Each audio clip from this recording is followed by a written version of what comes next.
Hello, aspirants, and happy Diwali to everyone. Let's have the Hindu analysis dated 4th November 2021. So, let's start today's discussion. The first article is related to the recognitions of vaccines given by WHO. Recently, in the meetings that are held in Glasgow and Paris.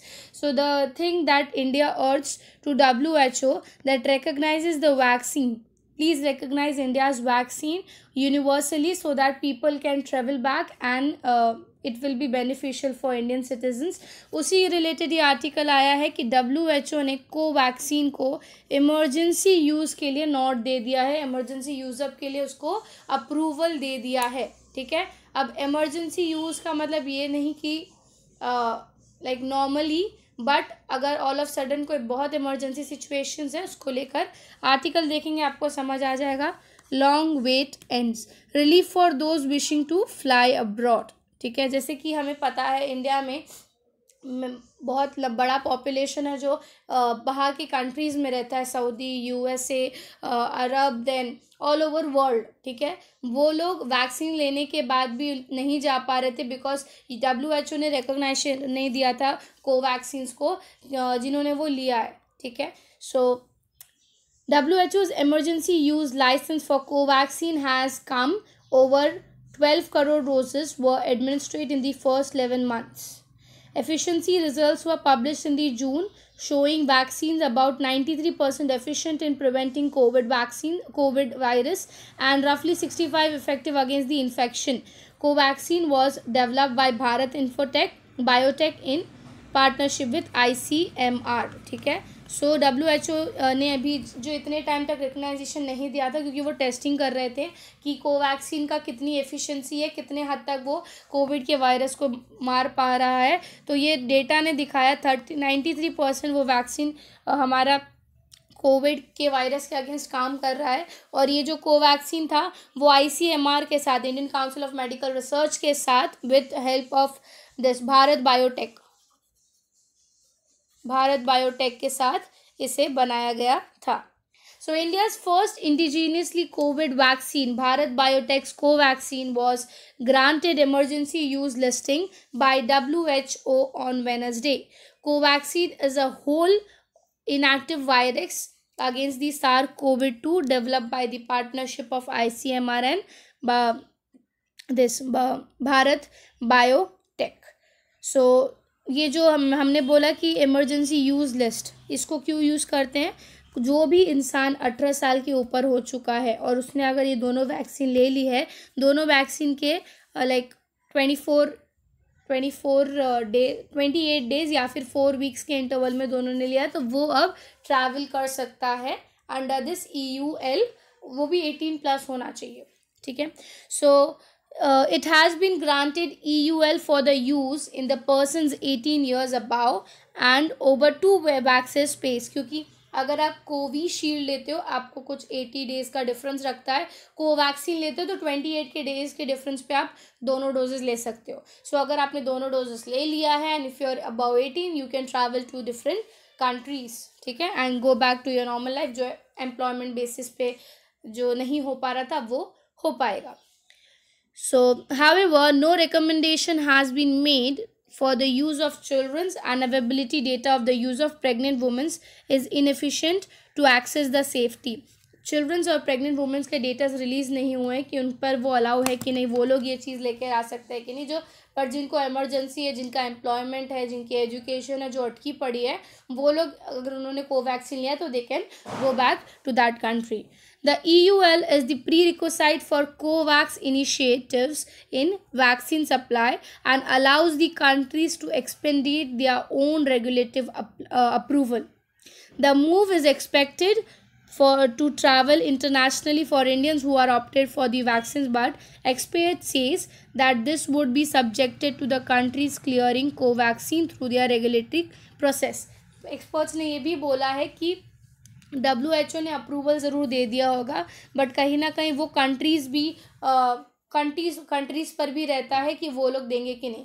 जैसे अगर आपने vaccine लिया होगा, आप लोग को जो vaccine का PDF आता है जिस पे दिखा रहा था कि यू आर वैक्सीनेटेड, उस पर भी इशू उठाया था हाई कोर्ट ने, आई थिंक सो केरला के हाई कोर्ट में उठा था, बिकॉज उस पर हमारे प्राइम मिनिस्टर नरेंद्र मोदी की फ़ोटो लगी थी, हमारे मिस्टर नरेंद्र मोदी की फ़ोटो लगी थी। तो ये भी क्वेश्चन उठा था कि उनका फ़ोटो से हम क्या करेंगे, क्या या उनका फ़ोटो उस पर डालना ज़रूरी है कि नहीं। तो ये चीज़ को भी लेकर केस जो है हाई कोर्ट में गया था कि why is it necessary for them. वो अलग बात है, उस पर अभी तक डिसीजन प्रॉपर नहीं आया है, देखते हैं डिसीजन क्या आता है। बट फिलहाल के लिए आपको इतना याद रखना है कि कोवैक्सीन को भी अप्रूवल मिल चुका है by WHO under the EUL, that is the emergency unit list, right. So that was about the Covaxin. अब नेक्स्ट आर्टिकल जाते हैं। नेक्स्ट आर्टिकल इंडिया के लिए हम बोल सकते हैं इंडिया के सिटीजन्स के बारे में सोचा है, because the excise duty on petrol cut by 5% and 10%. After states move, most BJP ruled states have slashed the fuel taxes. तो इसकी बैकग्राउंड अगर मैं बताऊं तो ये चीज़ इंडियन गवर्नमेंट ने नोटिस किया था कि because of the rise of price of petrol and diesel बहुत दिक्कतें आई थी लोगों को, बिकॉज पेट्रोल की प्राइस आई थिंक सो 107 या 117 कुछ हो गई थी।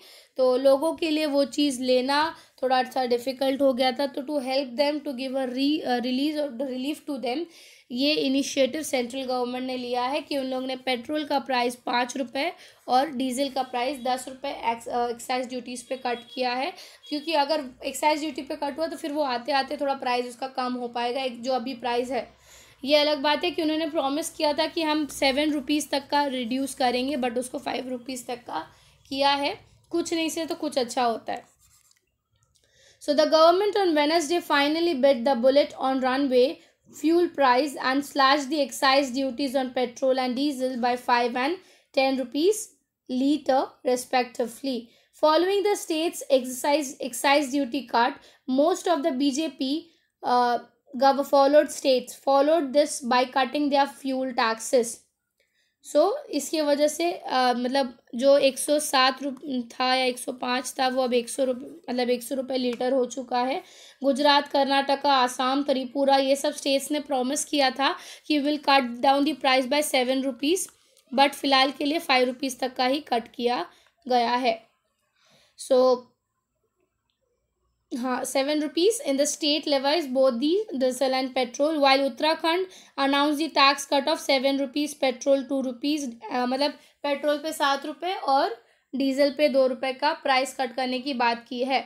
RBI की बात करें तो RBI has been mooting the fuel tax since Feb to cool down the persisting high inflation. Somehow ये जो हमारा एक्साइज ड्यूटी का चेंजेस है, it will affect our economic wholly, directly और इनडायरेक्टली। अगर हम बात करें, अगर हमारी एक छोटी सी एक्साइज ड्यूटी में भी चेंज आता है तो it affects our full cycle. आप लोग का एक होमवर्क होगा, आप हमें बताएंगे हमें कि अगर एक्साइज ड्यूटी कम किया गया है तो ये फार्मर्स को कैसे रिलेटेड होगा। You will let me know the cycle how the changes in the excise duty will affect the living of farmers. तो करेंटली ये चीज़ बताई गई है कि एक्साइज ड्यूटी कट किया है, और आपका होमवर्क आप मुझे कमेंट बॉक्स में बताएंगे। नाउ NCERT को लेकर एक क्वेश्चन उठाया है, जो क्वेश्चन जिसने उठाया है दैट इज़ द NCPRC। ठीक है, NCPRC is the national commission protection for childrens right. उन्होंने NCERT को एक इशू पब्लिश की है, एक नोटिस पब्लिश किया है उनके against on the transgender inclusion manual. उनका वन ऑफ दी जो डेटा, जो अभी बुक्स मैनुअल जो चेंज हुआ था, उसमें उन्होंने ट्रांसजेंडर के मतलब ट्रांसजेंडर के ऊपर ऐसे कुछ टॉपिक्स इंक्लूड किए हैं जो कि थोड़ा सा हार्श वर्ड्स में है, और बच्चों के लिए डायरेक्टली वो चीज़ बताना, स्मॉल किड्स को बताना इज़ लिटिल बिट रूड, जिसके वजह से to protect the mindset of many of the childrens. तो NCPRC ने ये नोटिस किया है, कि नोटिस भेजा है, इशू किया है कि आप NCERT वालों को बोलो, NCERT डिपार्टमेंट को बोलो कि वो चेंजेस करें। तो पहले मैं आप लोग को आर्टिकल बता देती हूँ, आर्टिकल क्या बता रहा है, देन मैं आपको NCPRC एज अ बॉडी के बारे में थोड़ा सा इंफॉर्मेशन दे दूँगी। NCPRC take actions rectify the anomalies in the document. Child right panel ने ये बोला है कि जो भी आप लोग ने ऐसी हार्श चीज़ की है उसको थोड़ा रेक्टिफाई करो, सो दैट आप उसको एकदम इजी लैंग्वेज में पब्लिश कर पाओ। ये उठाया किसने था? तो हमारे RSS के एक फॉर्मर मेंबर थे जिनका नाम था विनय जोशी। उन्होंने ये चीज़ के बारे में उठाया है। He is basically working against the fraud जो रिलीजियस कन्वर्जन्स पे किया जाता है, उनके ध्यान पे ये चीज़ आया था और उन्होंने ये जो NCERT ने जो डेटा डाला है या जो इन्फॉर्मेशन ट्रांसजेंडर के बारे में डाला है उसको उन्होंने बोला it is a criminal conspiracy. आप साइकोलॉजिकली एक स्कूल के बच्चे को ट्रॉमेटाइज कर दोगे on the name of gender sensitization. आप जेंडर इक्वालिटी के नाम पे बच्चे को कहीं ना कहीं बहुत ज़्यादा अफेक्ट होगा। फॉर एग्जाम्पल हम कंसिडर कर लेते हैं कि आपने बोला आपसे स्कूल में जेंडर सेंसिटाइजेशन के लिए जो ये ट्रांसजेंडर चिल्ड्रंस होते हैं उनको भी आप लोगे, एंड अगर 40 बच्चे हैं उसमें से शायद कोई एक बच्चा ऐसा निकले, ठीक है, वो जब ये सब चीज़ें पढ़ेगा, ये सब चीज़ के बारे में डायरेक्ट इन्फॉर्मेशन लेगा, वो खुद के बारे में सोचेगा, थोड़ा सा ट्रॉमेटाइज हो जाएगा, डर जाएगा चीज़ों को लेकर, जो शायद बेनिफिशियली अगर उसको हम दूसरे तरीके से पढ़ाते तो शायद जल्दी समझता, बट इसके वजह से उसका माइंडसेट बहुत ज़्यादा इफेक्ट होगा और कहीं ना कहीं सोसाइटी से वो डरने लगेगा, जिसकी वजह से ये क्वेश्चन उठा है। Following the right wing backlash of the social media, the former राष्ट्रीय स्वयंसेवक संघ प्रचारक मिस्टर विनय जोशी कंप्लेंट, मतलब जो इसमें है NCPRC के मेंबर है, उन्होंने एक नोटिस निकाला NCERT के regarding the new training pattern for the inclusion of trans childrens in the schools, ठीक है, क्योंकि जो NCERT का ये डिसीजन था एक अभी रिसेंटली उस पर डिस्कशन हो रहा है कि ट्रांसजेंडर चिल्ड्रंस को भी वो नॉर्मल है जो हमारे स्कूल्स होते हैं उसमें वो लोग एडमिशन देंगे, सो दैट जेंडर सेंसिटाइजेशन या जेंडर इक्वालिटी मेंटेन हो। Vinay Joshi, the former RSS pracharak and the activist against the fraud religious conversion, made a complaint to NCPRC alleging that manual was critically conspiracy to the psychologically traumatizing the school students. The issue of contention were manual's recommendation to use gender-neutral toilets and remove the gender binaries in the school infrastructure. ये भी उनका एक planning था उसके under कि gender neutral बनाएंगे और जो जेंडर बाइनरी जो अलग अलग बनते हैं गर्ल फीमेल्स उसको हटा के बनाएंगे, सो दैट जो ट्रांसजेंडर चिल्ड्रंस हो वो कभी इसके दिक्कत ना हो। तो वो कहीं ना कहीं गलत अप्रोच है बच्चे के लिए। बच्चा कहीं ना कहीं साइकोलॉजिकल बहुत ज़्यादा एक्सप्लॉयटेशन होगा इसके साथ अगर ये चीज़ किए जाएगी। तो उन्होंने NCERT को बोला है आप इस पर डिसीजन लो, ये चेंज करो, because it is not good for a child. दो अगर सोचो वो चाइल्ड न्यूट्रल है, वो नॉर्मल गर्ल या बॉय भी है, एंड उसको अगर पता चला कि उनके साथ ऐसा कोई बच्चा पढ़ रहा है या ऐसी कुछ चीज़ें हैं, एक गलत नज़रिया बन जाता है, एक गलत तरह का माइंडसेट बन जाता है, एक स्टीरियोटाइप थिंकिंग बन जाती है उनके अगेंस्ट में, जो कि हमारे उस क्लासरूम का एनवायरनमेंट पूरी तरह से ख़राब कर देगी, ठीक है। अब हम आ जाते हैं NCPCR जो हमारा national commission for protection of child's right है, उसके बारे में पढ़ लेते हैं कि ये बॉडी क्या है, ठीक है। सो सबसे पहली चीज़ ये बॉडी के बारे में, ये बॉडी हमारा सेटअप हुआ था 2007 में under the commission for protection of child's right act 2005। तो ये जो एक्ट था 2005 का उसके अंडर ये NCPCR बनाया गया था। It works under the administration, इस कौन सी मिनिस्ट्री के अंडर? तो ministry of women and child development के अंडर ये वर्क करता है। और इसका डेफिनेशन क्या है? कोई भी बच्चा जस्ट बॉर्न से 18 साल के बीच के ग्रुप के बच्चों के लिए ये वर्क करता है, ठीक है।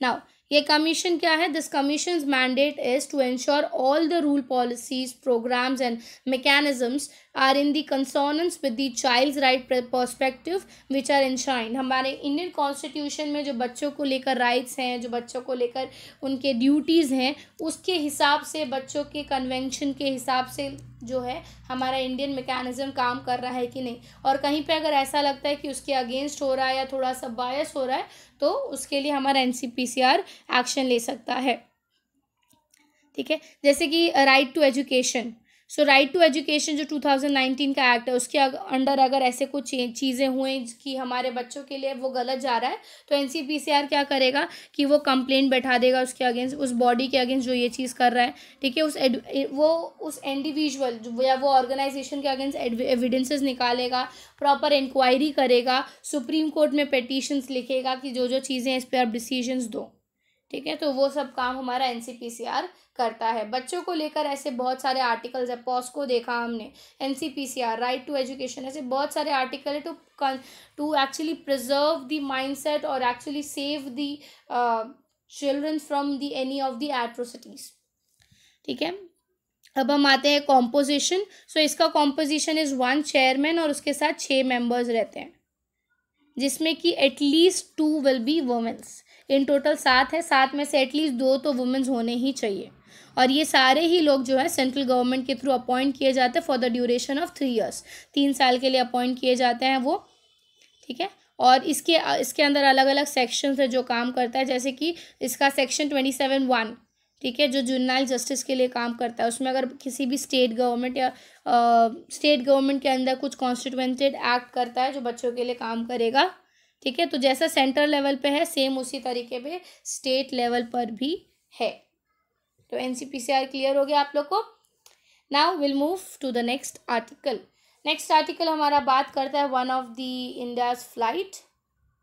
Pakistan closes the air space to Srinagar Sharjah flight.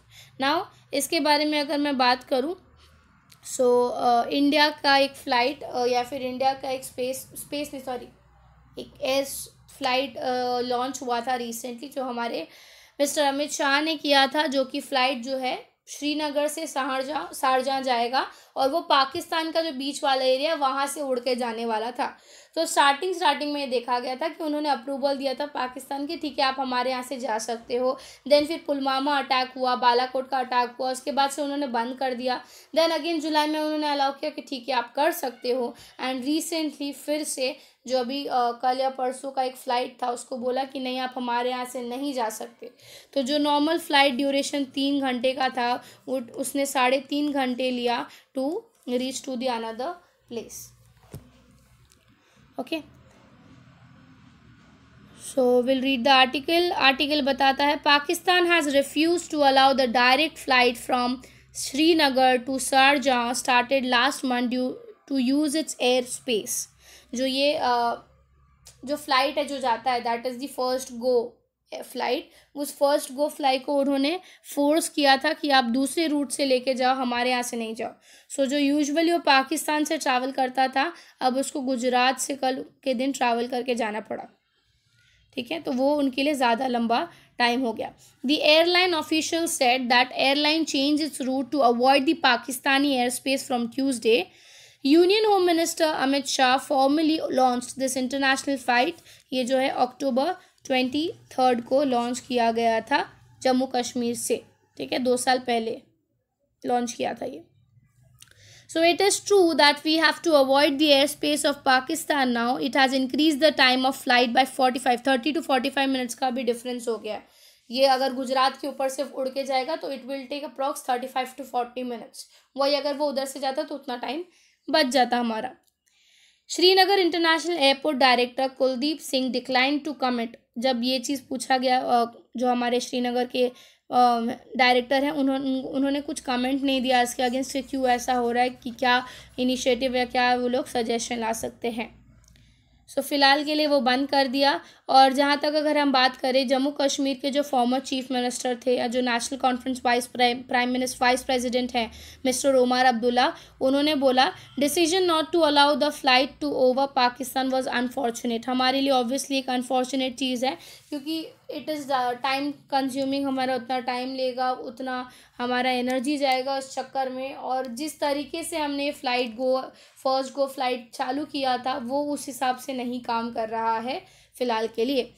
Peoples Democratic Party president Mehbooba Mufti criticise the central government for not going the ground work before the start of flight, puzzling the GOI didn't even bother securing. So वहाँ के जो हमारी Mrs Mehbooba Mufti है उन्होंने ये बोला कि ये कहीं ना कहीं गवर्नमेंट ऑफ इंडिया का गलती है कि उन्होंने पहले ग्राउंड लेवल पे पहले से उनको अप्रूव करना चाहिए था। बेसिकली पाकिस्तान को पहले ही उनके साथ प्रॉपर नेगोशिएशन कर लेना चाहिए था, वो चीज़ शायद उन्होंने नहीं किया, जिसके वजह से आज पाकिस्तान को इतना हक है कि वो हमें सीधा डिक्लाइन कर रहे कि आप हमारे यहाँ से नहीं जा सकते।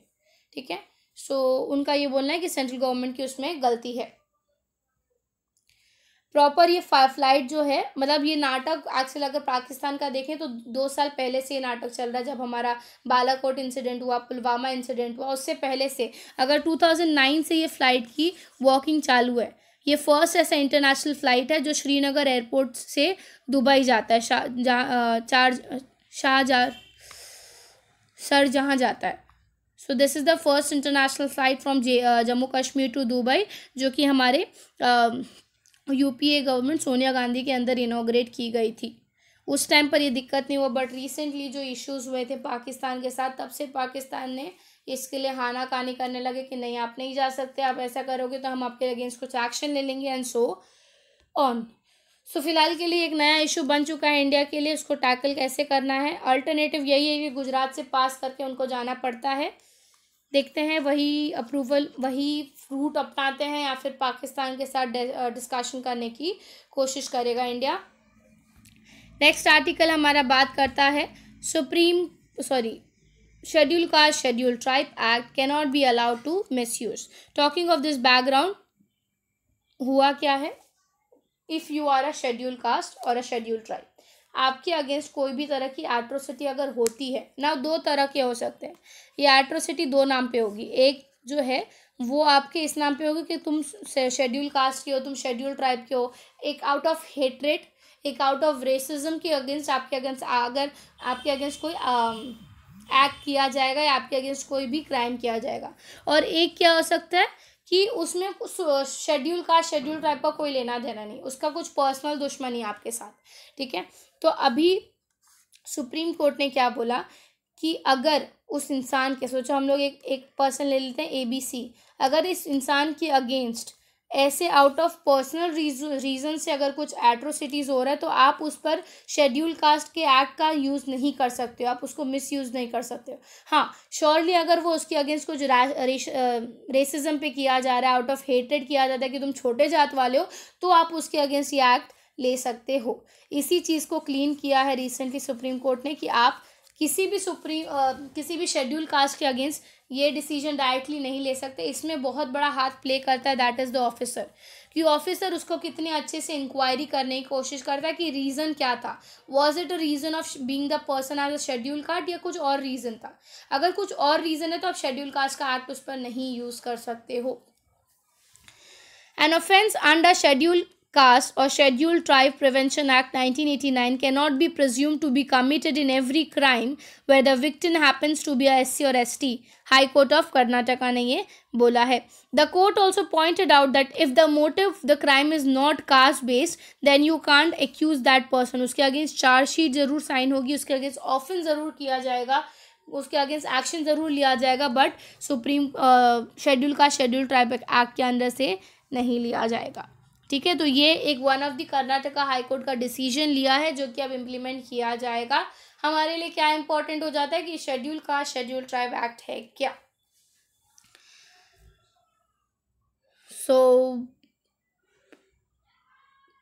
आप लोगों को मैंने बता दिया। अब इसके बारे में अगर मैं आपको सेलेंट फीचर्स बताऊं, इसमें एक रीसेंट अमेंडमेंट भी आया गया था 2018 में। ये जो शेड्यूल कास्ट का एक्ट था 1989 का, उसमें रीसेंट अमेंडमेंट आया था 2018 में। सो वो जो रीसेंट अमेंडमेंट था वो सेक्शन 18A में लाया गया था। वो सेक्शन 18A में यही डिस्क्राइब करता है कि अगर शेड्यूल कास्ट को लेकर या शेड्यूल या फिर उसके रिलेटेड हेट्रेड अगर वो क्राइम कर रहा है तो आप उसके अगेंस्ट वो एक्शन ले सकते हो ये एक्ट के अंदर, बट अगर वो आउट ऑफ पर्सनल रीजंस कर रहा है तो आप नहीं ले सकते, ठीक है। तो वो एक चेंजेस किया था। और शेड्यूल कास्ट एक्ट यही होता है कि अगर आप किसी भी पर्सन के अगेंस्ट कोई भी ऑफेंस कर रहे हो, जैसे कि हम ऑनर किलिंग देखते हैं बहुत जगह पर, फिर हम ग्रुप ये मॉब लिंचिंग देखते हैं इनके अगेंस्ट, फिर हम देखते हैं कि बहुत ज़्यादा सेक्सुअल अब्यूज़ और फिजिकल अब्यूज़ किए जाते हैं। अगर ये सब देखा जा रहा है जस्ट बिकॉज द सामने वाला victim is from schedule caste और शेड्यूल ट्राइब, तो उसके अगेंस्ट आप ये एक्ट के अंदर सीवियर डिसीजन, सीवियर पनिशमेंट दे सकते हो। ये चेंज लाया गया था या हाई कोर्ट ने बोला है कि आपको इस हिसाब से काम करना है। Now will move to the next article. Next article हमें बताता है Palestine PM calls for India support. Talking of the background, recent जो ग्लासगो में मीटिंग हुई थी उसमें पैलेस्टाइन के जो प्राइम मिनिस्टर थे उन्होंने बोला है कि India has played a very important role historically Palestine को उनका हक देने के लिए। तो वी वांट कि वापस से इंडिया वैसा हक वैसा सपोर्ट हमको करे, क्योंकि रिसेंटली क्या हुआ था, यूएन में एक इशू उठा था इजराइल और पैलेस्टाइन के बीच में। उस टाइम पर इंडिया ने इजराइल को सपोर्ट किया, पैलेस्टाइन के लिए कोई वोट नहीं किया। तो पैलेस्टाइन के प्राइम मिनिस्टर यही बोलते हैं कि वी वांट इंडिया ने जो हिस्टोरिकली पैलेस्टाइन की मदद की थी वो वापस से हमें करे और वैसा सपोर्ट हमें उनसे चाहिए। ठीक है, सबसे पहले मैं आपको बता देती हूँ क्या चीज़ है। अगर आप इजराइल देखोगे, इजराइल का कुछ पार्ट है जहाँ पर जिसको पैलेस्टाइन जो जेविश लोग हैं वो लोग चाहते हैं कि वो पैलेस्टाइन वालों को का अलग एक कंट्री बन जाए जिसका कैपिटल होगा जेरूसलम। इजराइल वो चीज़ करने नहीं देता है। इजराइल का बहुत ज़्यादा कंट्रोल है पैलेस्टाइन पे, इजराइल बहुत ज़्यादा डोमिनेट करता है उस जगह को। एंड पैलेस्टाइन के सिटीजन्स ये बोलते हैं कि we want a different country. ये आज का सीन नहीं है, बट ये बहुत सालों से चल रहा है। 1948 के बाद से ये चीज़ उठा है कि we want a different country. क्यों? एक बेसिस आप कंसिडर कर सकते हो कि दोनों के बीच में थोड़ा रिलीजियस डिफरेंस है। दो इस्लाम फॉलो किया जाता है दोनों में, बट दोनों के जो बिलीव्स हैं प्रॉफिट्स को लेकर या कुरान को लेकर या जो भी रिलीजियस बिलीव है वो थोड़ा डिफरेंट है दोनों के बीच में, जिसकी वजह से उन्होंने बोला कि we want a different country. And हमेशा वो लोग बोलते हैं कि we want help from the developing countries. So same चीज़ पैलेस्टाइन के प्राइम मिनिस्टर ने भी बोला। India can help or India can play a stabilizing role in the West Asia by maintaining a cooperation with all the parties, Prime Minister of Palestine Mr. Mohammed has said. We look forward to well-established and distinguished Indian role in Middle East based on the historical perspective of India's foreign policies foremost, क्योंकि India ने बहुत पहले से non alignment movements किया था कि हम किसी को डायरेक्ट सपोर्ट नहीं देंगे बट किसी को ज़रूरत देगा तो वी विल हेल्प यू। तो उस टाइम पर इंडिया ने पैलेस्टाइन को भी सपोर्ट किया था जब पैलेस्टाइन को नीड था इंडिया का। सो उस मीटिंग में उन्होंने बोला कि वी आर ऑल्सो रेडी कि आप हमारे साथ सभी तरह के कॉपरेशन साइन करो। आपको हमारी तरफ से जो मदद चाहिए, जितना हेल्प हम कर सकते हैं उतना हेल्प हमको करेंगे, बट वी वांट कि आप हम पर वापस से सपोर्ट करें। क्योंकि रिसेंट ईयर्स में क्या हुआ था कि इंडिया ने वो जो ट्रेडिशनल रोल था इंडिया का वो नहीं निभाया। In recent years, India has broken the tradition of supporting Palestine at UN. In 2019 में ये हुआ था, India voted in the favor of Israel on the Economic and Social Council. Observer status देने के लिए इंडिया ने पैलेस्टाइन के लिए डिनाई कर दिया कि पैलेस्टाइन को मत दो, इजराइल को आप ऑब्जर्वर स्टेटस दो। फिर जून में भी देखा गया था कि इंडिया ने वोटिंग के टाइम पर जो है इजराइल एक्शंस जो गाजा ट्रिप के यहाँ पे हुआ था, ठीक है, जिसमें बहुत स्ट्रॉन्ग प्रोटेस्ट उठा था, उसके रिलेटेड भी लेकर उतना पैलेस्टाइन को मदद नहीं किया। और दूसरी चीज़ थ्रेट टू एनवायरनमेंट भी ये चीज़ बोला जाता है कि हमारा जो कंट्री है पैलेस्टाइन, उनका ये बोलना है कि पैलेस्टाइन को अगर आप देखोगे एक आपको एनवायरनमेंट को भी बहुत ज़्यादा थ्रेट है क्योंकि इतना ज़्यादा वहाँ पर डिस्ट्रक्शन किया जा रहा है। सो वी वांट इंडिया आप हमारी मदद करें।